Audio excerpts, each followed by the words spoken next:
სალამი, გადავედი Samsung-დან Apple-ზე, ყველაფერი შევცვალე წინაზე ტელეფონი, საათი და ახლა ბევრად კომფორტულია, როდესაც Apple გაქვს ყველაფერი. ერთი რასაც მივტირი ვარ, ძალიან თხელია, ფურცელი ვიცხრა, 60 გრამია. ეს მძიმეა და სქელია რა. მით უმეტეს ამას 2K ეკრანი აქვს, 120 Hz აქვს, ამას აქვს AMOLED ეკრანი. ეს არის mini LED რა. ვერასოდეს ვერ აჯობებს mini LED AMOLED. რავი, აბა თქვენც ნახეთ თუ გამოჩნდება.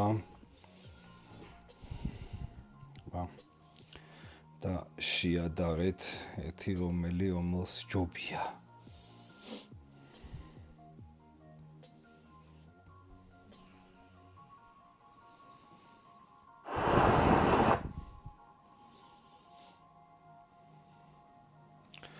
ვიცი რამდენად დაინახავ და კამერა რამდენად აღიქოს.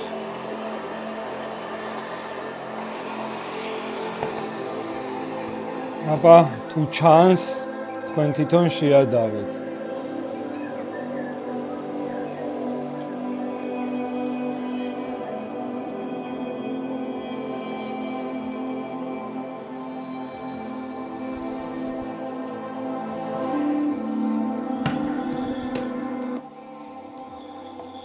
და კიდე, დავიწყოთ ხმით. აი რაშიც მაგრა ჯობია Apple აქვს დამატებული დინამიკები აქვს, ოღონდ აქ პროზე მაქვს ალაპარაკი. ხა AR-ი არა მაქვს, თორე ეს იდეაში უნდა შეადარო AR-ს. ხა ხმა ნახეთ რამხელა სხვაობა. ეს არის Samsung.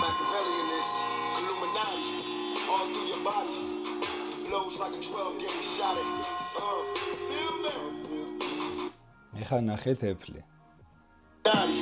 All through your body. The blows like a 12 gauge shot. Feel me? საუნდი აქვს საოცარი, ხა Apple-ს ყოველთვის მაგარი საუნდი ქონდა.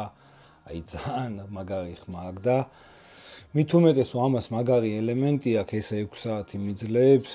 ამისმა ელემენტმა დამშოკა, ორი დღე რაღაცებს ვაყენე, პროგრამებს რაღაცა ვერ დაუსვი რა.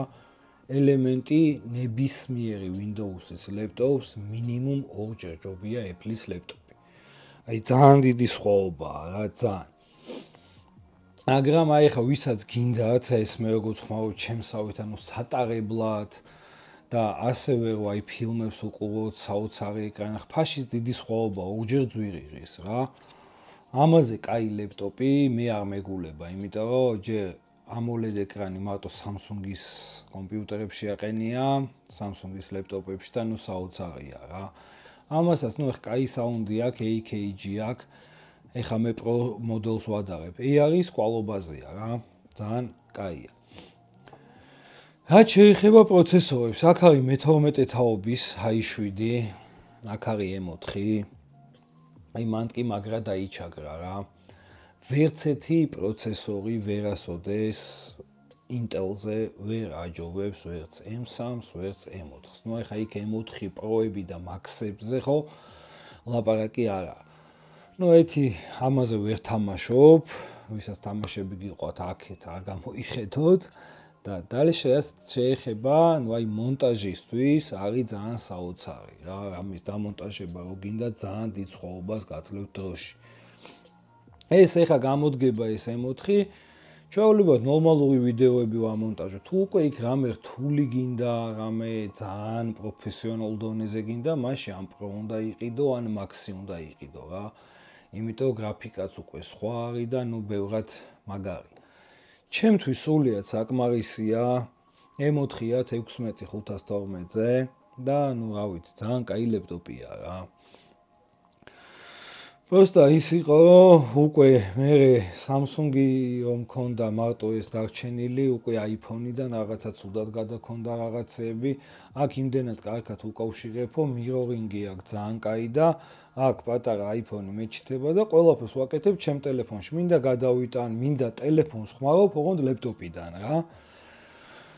ასე რომ თუ დააპირებთ Apple-ის ყიდვას, ჩემი რჩევა იქნება, რომ ან იყიდოთ M4, ანუ M2 და M3-ში დიდი სხვაობა არ არის. თუ საშუალება არ გაქვს და Apple გინდა ყიდულობ M1-ს, თუ სიტყვაზე თქვა საშუალება გაქვს, ეხა M2-ში, M3-ში და M4-ში ძალიან დიდი სხვაობა არ არის.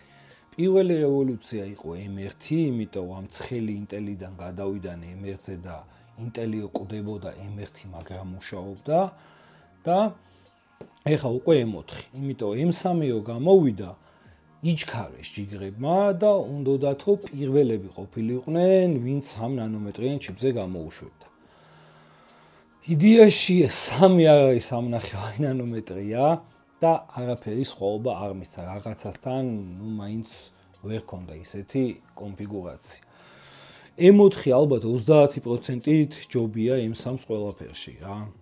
აწყებული გრაფიკიდან ყველაფერი ჯობია მონტაჟში, ყველაფერში. ასე ან ყიდულობთ M1-ს, ან ყიდულობთ M4-ს.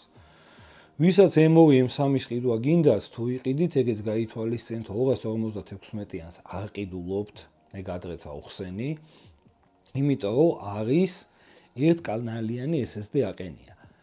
M1-ში აყენია ორკანალიანი. გინდა 256 იყიდე, გინდა 512. ასე რომ M1 იქნება უფრო ჩქარი M2, M3-ზე თუ 256-იანს იყიდი, თუ უკვე 512-იანს იყიდი, მაშინ კი ბატონო. ეხა 512-იანში და ტერაბაიტიანშიც არის სხვაობა.